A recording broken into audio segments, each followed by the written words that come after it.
Welcome to millets ಮನೆ ಊಟ. ನಾನು ಮಾಡ್ತಿರೋ ರೆಸಿಪಿ ಸಜ್ಜೆ ಸ್ವೀಟು. ಈ ಸಜ್ಜೆ ಬಂದುಬಿಟ್ಟು 4 ಅವರ್ ನೆನೆಸಿ ಇದನ್ನು ಮೊಳಕೆ ಮಾಡಿ ಇಟ್ಕೊಂಡಿದ್ದೀನಿ. ಬಿಸಿನೀರಲ್ಲಿ ಒಂದು 20 ಮಿನಿಟ್ಸು ಹಾಕೋಣ.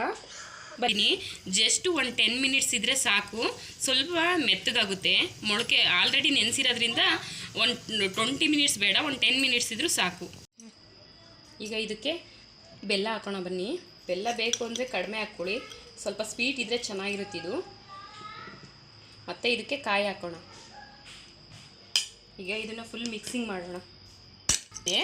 ಬಟ್ ಬೆಲ್ಲ ಇದು ಕರಗಬಾರ್ದು, ಹಾಗೇ ಇರಬೇಕು, ಹಾಗೆ ತಿನ್ನೋಕ್ಕೆ ಚೆನ್ನಾಗಿರುತ್ತೆ.